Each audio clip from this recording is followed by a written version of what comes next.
Hoy quisiera compartir con ustedes un tema que vengo estudiando desde el año pasado. Estaba planificado el sermón para este sábado. Y a medida venía acercándose el momento del sermón, tenía que empezar a usar tijeras para que no se me vaya mucho tiempo. ¿Vieron cómo es? Uno empieza a leer, te empieza a gustar, la cabeza empieza a hacer interconexiones con otras cosas y sinceramente quiero ser breve. Un pastor una vez recibió un WhatsApp de la hermana White. ¿Ustedes saben cómo eran los WhatsApp de esa época? Demoraban unos semanas, tal vez meses hasta llegar, pero llegaba el WhatsApp, entonces fue hasta el buzón de entrada allí en la casa, en la vereda de su casa, tomó y vio quién le mandó la carta. Imagínense el pastor recibiendo una carta de la hermana White. Dudó si abrir o no abrir, por supuesto. ¿Qué me va a escribir a mí? Finalmente abrió la carta y solamente a la hermana White le dijo: pastor, predique más corto. Fue todo lo que le escribió en ese WhatsApp, porque el pastor predicaba largo. Así que quiero hacer eco de ese mensaje para mí. Espero poder cumplir esta mañana. Hay interrelaciones entre el Edén y el santuario y es interesante. No todas las interrelaciones podré compartir esta mañana, pero podríamos volver a trabajar el asunto un poco más adelante. Estas interrelaciones podríamos llamarlas también como paralelismo, que contribuyen a una mejor comprensión del santuario.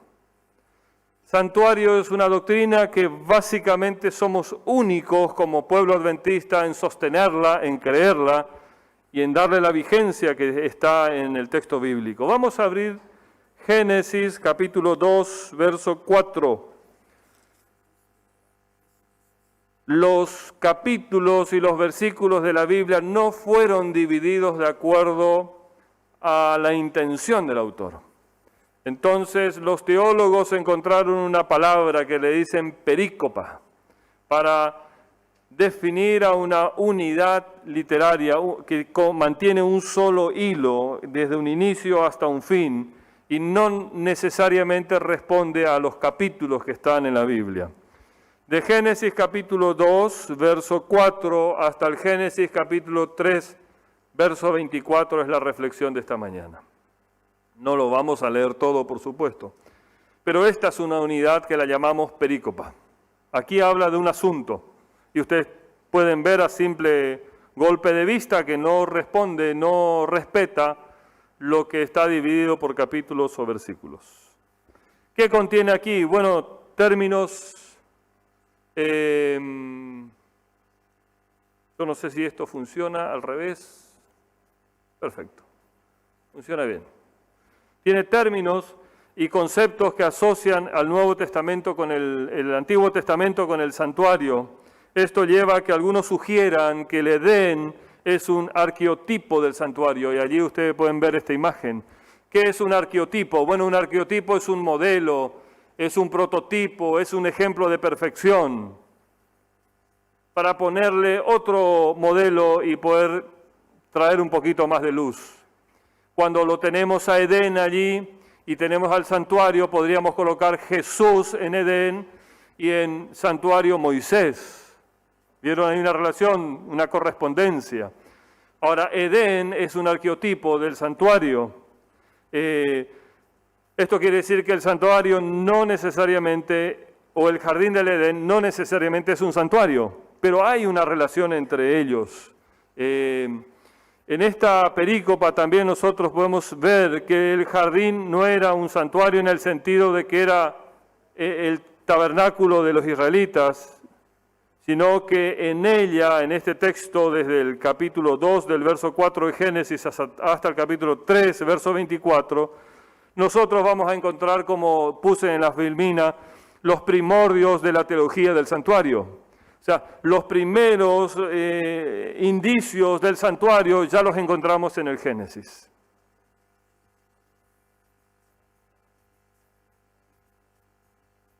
Allí nosotros teníamos en la imagen previa, entonces el Edén como un arqueotipo del santuario. Y vamos a analizar en este momento algunos paralelismos que hay entre el Edén y el santuario. Algunos de tantos que hay. En primer lugar de ellos es la localización. Tanto el jardín del Edén estaba ubicada en el sector oriental del Edén. Vamos al verso 8 del capítulo 2, si usted tiene su Biblia abierta en Génesis. El verso 8 dice, y Jehová Dios plantó un huerto, ¿dónde? En Edén, ¿no es cierto? Al oriente, ¿sí? Allí donde nace el sol, el naciente. Entonces el jardín estaba ubicado al oriente y aparentemente su entrada también daba al oriente, de acuerdo a lo que dice el verso 24, fíjense, echó pues fuera al huerto, al hombre, y puso al oriente del huerto del Edén, ¿no? Como sentido de la puerta, estaba al oriente. Ahora, la entrada del santuario también tiene la misma relación. Estaba justamente al oriente, al mismo sentido que presenta el Edén. Si ustedes ven esas dos puertas allí, abajo, una puerta es en rojo, que es salida, y la puerta en verde, que es entrada. El Edén tenía una puerta que era más usada como salida que como entrada. Sin embargo, el santuario tenía una puerta que era más usada como entrada que salida. Y ahora, un poquito más avanzado el sermón, voy a retomar este concepto para poder mostrarle a ustedes en un esquema un poco más general. ¿Qué otra relación hay entre el santuario y el Edén? Bueno, la segunda relación que quisiera mostrarles es las fuentes de las aguas. Edén era una fuente de las aguas, capítulo 2, verso 10, fíjese que dice, y salía del Edén un río para regar el huerto, y de allí se abría en ¿cuántos brazos? En 4 brazos. El Edén era la fuente del agua para el resto. El agua era utilizada también en el santuario para mantener limpio y para la purificación de los sacrificios, la purificación de los sacerdotes, y había una fuente cerca a la entrada. Relaciones.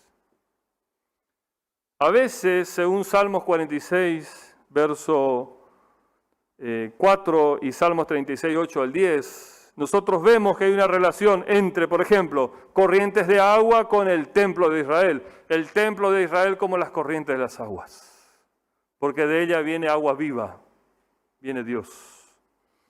En Salmo 36, 8, creo que allí ustedes están viendo en la segunda columna, vemos que el santuario se describe como un lugar de refugio de la dureza de la vida. El israelita iba al santuario como a encontrar refugio de la dureza de la vida. Y observen aquí que la palabra delicia que aparece allí es la misma palabra que Edén, solamente que delicia es plural en hebreo y Edén es singular. Ir hacia el santuario era hallar la delicia como halló Adán y Eva en el huerto. ¿Qué otra conexión podemos nosotros hallar? Aquí tiene usted, ¿no es cierto?, remarcado en rojo la palabra Edén en singular y cómo se traduce abajo, y una de las traducciones en plural es delicia, deleítate. Otro paralelismo están en los metales. El oro y las piedras preciosas.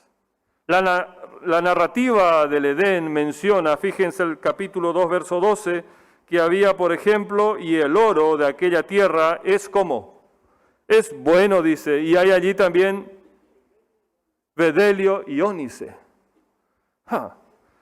Yo no conozco ninguna de esas piedras, salvo el oro que fue bañado en un anillo que coloqué en los dedos de Luisa cuando nos casamos. Y ella colocó en el mío, yo les aseguro.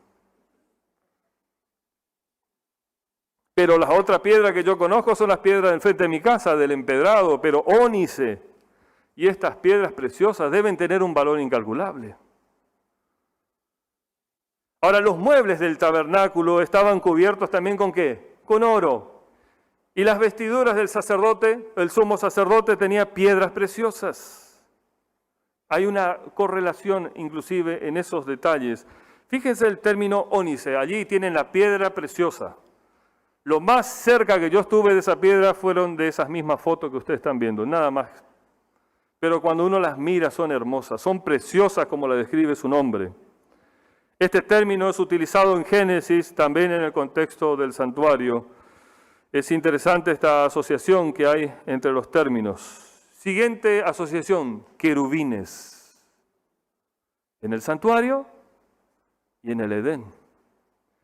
La primera aparición del término querubines está justamente aquí en Génesis capítulo 3, verso 24. Y echó pues fuera al hombre y puso al oriente del huerto del Edén querubines.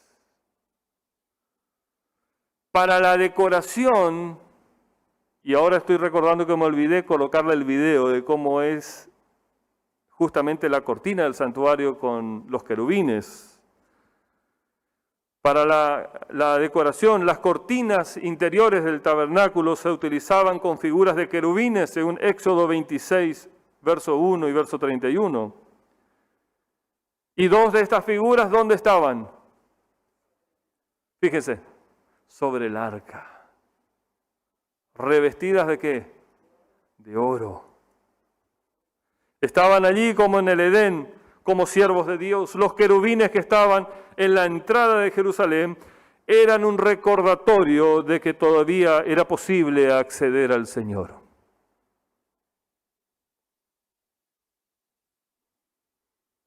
¿Qué hacían los querubines? Siguiente correlato.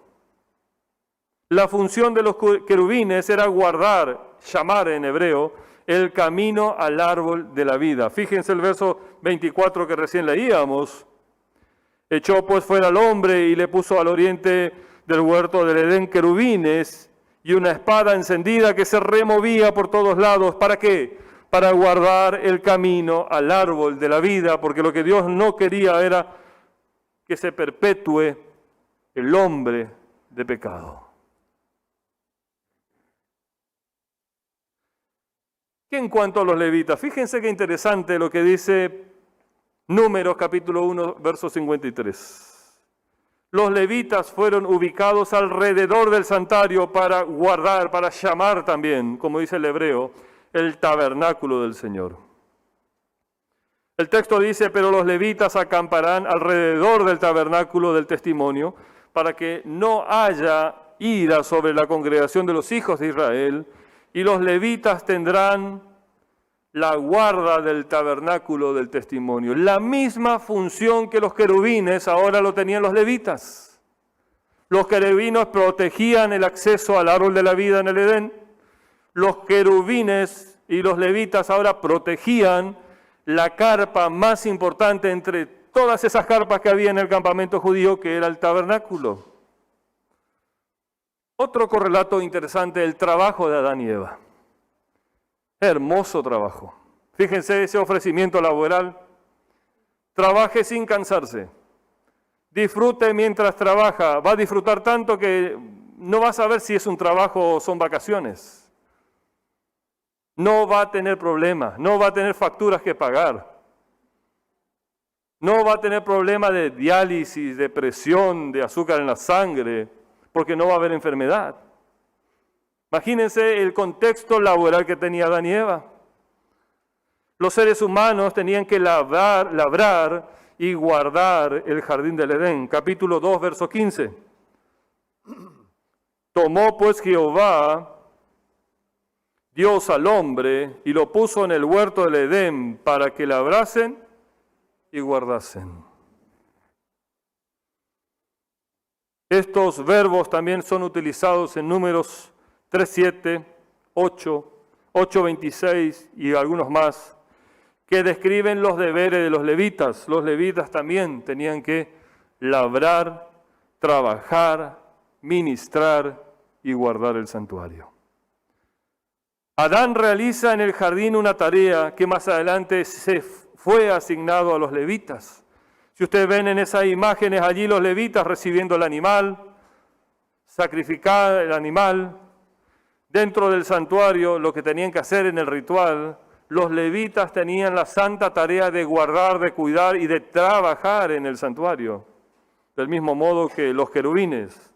¿Qué en cuanto a la vestimenta de Adán y Eva? Bueno, resulta que Dios, dice la versión Dios habla hoy, que Dios iba al jardín del Edén para encontrarse con Adán y Eva, y la versión Dios habla hoy dice que cuando se levantaba el vientito, Dios aparecía. Es como que su venida empezaba a sentirse. Pero claro, de repente Dios vino una de las tardes y dijo, Adán, ¿dónde estás? ¿Qué pasa? El punto de encuentro. No funciona el GPS. ¿Qué pasó? No, Dios... ¿Vieron cuando uno empieza a usar este dedo así?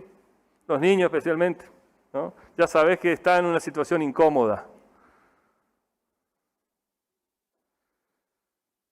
Después de la caída, Dios proveyó vestimentas para Adán y Eva con pieles de animales. Claro, no había ni una tienda donde podía ir en Edén Dios a buscar, deme pieles de corderos, quiero hacer unas túnicas extraordinarias para mis hijos. No, había que matar a un inocente para que pueda ser vestido el culpable. En los servicios del santuario se entregaba la piel, también relata el texto bíblico allí de Levítico 7:8, y los sacerdotes que ofrecían el holocausto de alguno, la piel del holocausto que ofreciere será para el sacerdote, para el levita.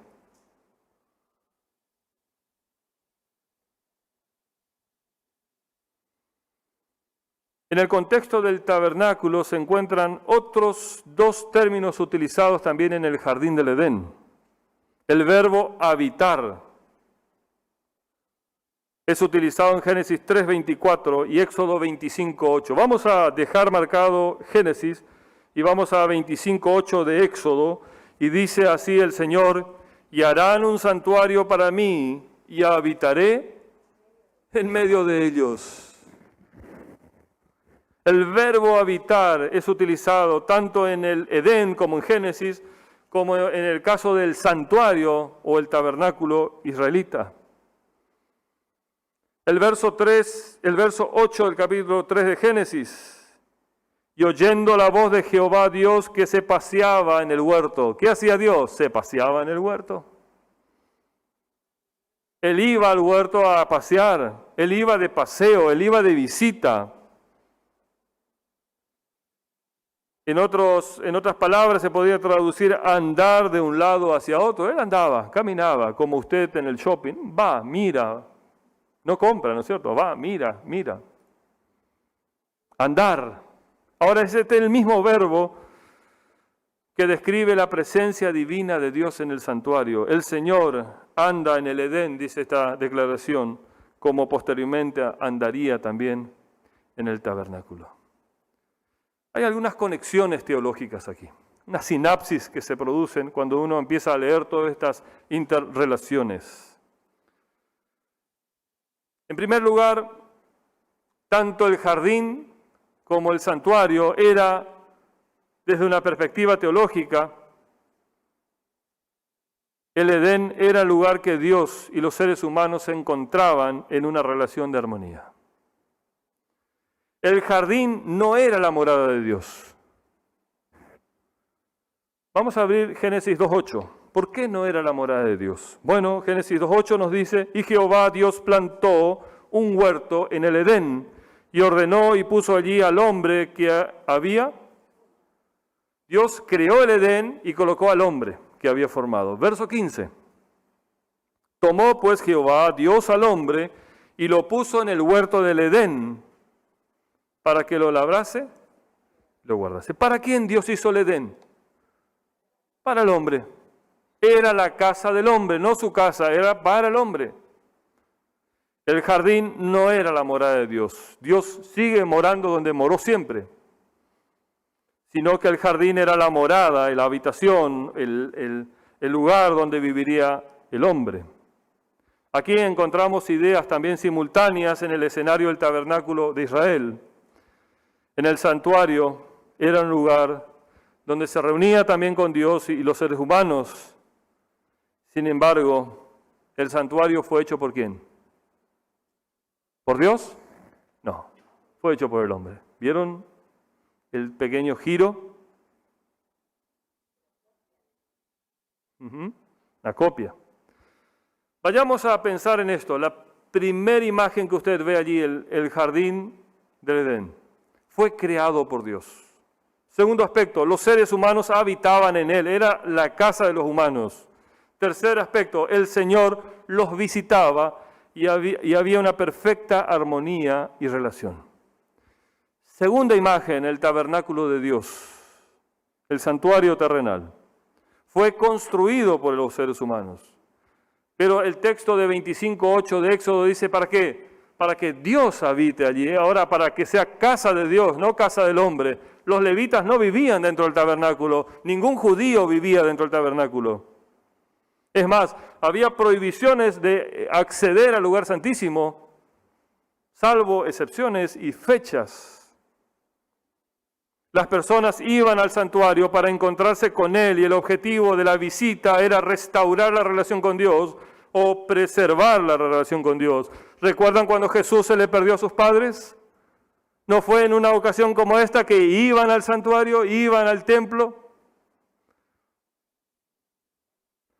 La razón para esta diferencia es que en el jardín retrata la relación entre Dios y los seres humanos en un contexto libre de pecado, libre de COVID, libre de enfermedades, libre de muerte, libre de orgullos, libre de dolor, libre de resentimiento, libre de mentiras. Era un ámbito perfecto. Pero el tabernáculo retrata la misma relación, pero en el contexto del pecado y de la muerte, en el ámbito del enemigo. Ahora era Dios quien habitaba con la humanidad en el tabernáculo, ¿no es cierto? Porque la humanidad había rechazado el primer plan de Dios, que era el Edén. La Biblia describe a los humanos como retornando al este. El oriente muchas veces fue simbolizado en la Biblia por el bien. Volveos al oriente. Es un lugar, vuelvan del lugar de su esclavitud, de su opresión, de su idolatría, volver a Jerusalén. Un retorno que simbolizaba sumisión a Dios. Y cada vez que los israelitas ahora iban al santuario, estaban retornando a la experiencia original de la armonía y la unidad entre Dios y los seres humanos que prevalecía en el huerto del Edén. Esta semana traté de sintetizar el mensaje esta mañana con esta imagen.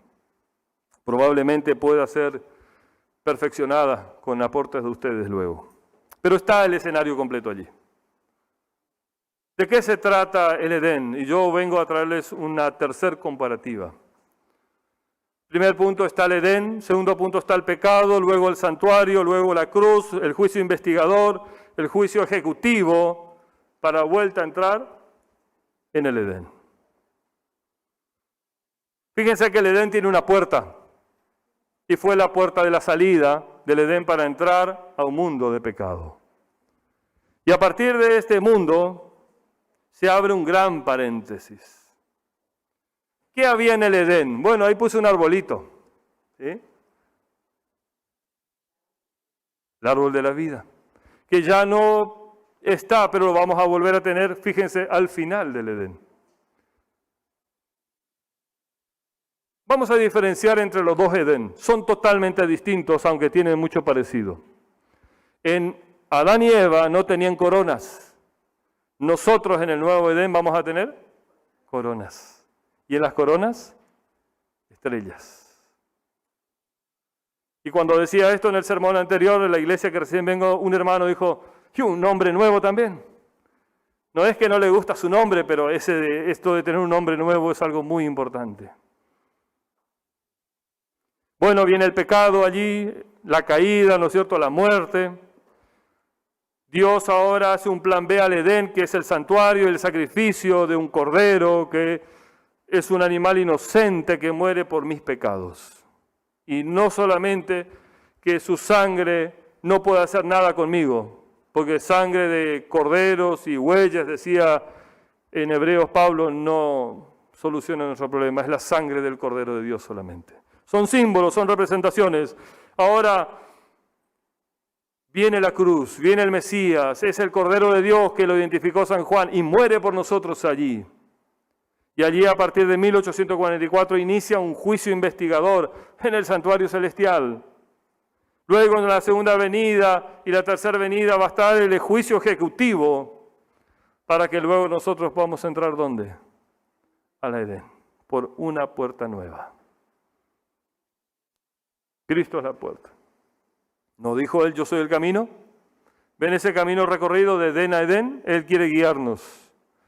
Yo soy la verdad, yo soy el camino, dijo Él. Yo soy la puerta, yo soy la roca. ¿Cuántos simbolismos de que Jesús quiere usar a nosotros? Quiero cerrar con estos tres pensamientos, o esta última propuesta. En el Edén de Génesis, capítulo 1 y 2, hallamos que ese Edén, la casa era del hombre y que Dios los visitaba. Ese plan cayó, el hombre fracasó, el hombre pecó y quebrantó, desobedeció. Dios implementó un nuevo plan en el cual nosotros hoy estamos viviendo, el plan del santuario. Ahora ya el hombre no es dueño de la casa, ahora el que vive en la casa es Dios, porque en Éxodo 25:8 dijo, hagan un santuario para que yo habite en ella. Nosotros estamos desplazados de esta casa, ahora nosotros somos visitantes, venimos los sábados, venimos los cultos de oración, nos conectamos en la red, pero no venimos a nuestra casa, venimos a la casa de Dios. Pero lo más lindo es Apocalipsis 21, si usted puede abrir este último texto conmigo. Apocalipsis 21. Qué plan maravilloso que tiene el Señor con nosotros. Allí Dios dice que Él viene. Fíjense, dice el verso 1, vi un cielo nuevo y una tierra nueva, porque el primer cielo y la primera tierra pasaron y el mar ya no existía más. Y yo, Juan, vi la santa ciudad, la nueva Jerusalén, descender del cielo de Dios dispuesta como una novia ataviada para su marido. Verso 3. Y oí una gran voz del cielo que decía, he aquí el tabernáculo de Dios con los hombres, Él morará con ellos, y ellos serán su pueblo, y Dios mismo estará con ellos como su Dios. Fíjense la figura verde, Dios viene y trae su castillo, trae su reino, trae su casa, y viene a vivir con nosotros. Y el hombre que va a entrar en este nuevo Edén va a tener su casa, porque Juan 14 en adelante Jesús dice, voy pues a preparar mansiones, y cuando vuelva las entregaré. Es un plan mucho mejor que el de Iproda, les aseguro. Ese barrio y esa ciudad que vamos a ir a vivir es más que soñada, anhelada profundamente por nosotros. Pero fíjense, en el Edén nosotros vivíamos solos y Dios vivía en el universo y nos visitaba. En la etapa del santuario, Dios vivía en el santuario y nosotros éramos la visita.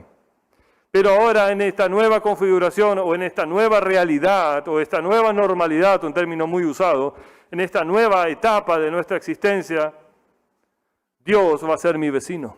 Vamos a vivir en el mismo lugar. Él en su casa y yo en la mía. Por eso este nuevo Edén es distinto al primer Edén. O podría decir, es una versión mejorada. Dice el texto en el verso 4, enjugará a Dios toda lágrima a los ojos de ellos, y no habrá más muerte, ni más llanto, ni clamor, ni dolor, porque esas primeras cosas, refiriéndose al cuadro celeste o azul, pasaron.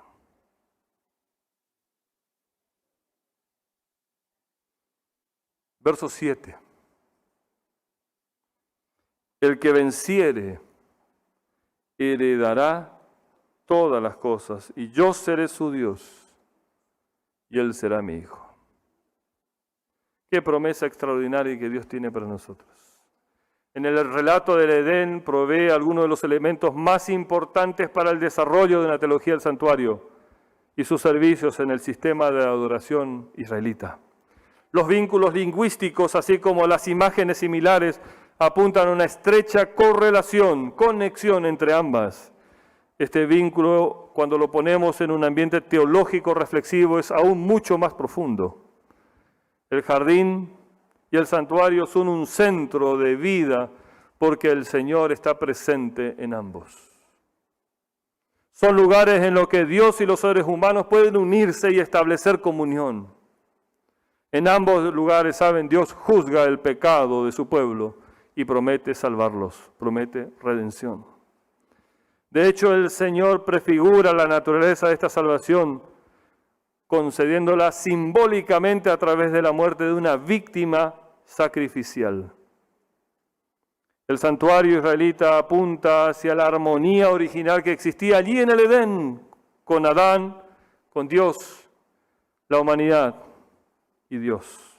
Y finalmente será restaurada. Quiera Dios que nos ayude a visualizar este maravilloso plan que Él tiene. Hay un gran correlato entre lo que fue el plan original, el plan alternativo que estamos viviendo, para ahora entrar en un nuevo y mucho mejor plan de vida eterna. ¿Qué puedo hacer yo para estar en la zona verde y salir de la zona azul? De acuerdo a lo que dice la imagen, nada. Porque los que estén en la zona verde, nada hicieron para estar allí. Porque allí no se entra por mérito, allí no se entra por pago, porque se entra por gracia. Es gratis. Es un regalo la salvación. ¿Qué tengo que hacer? Creer, aceptar.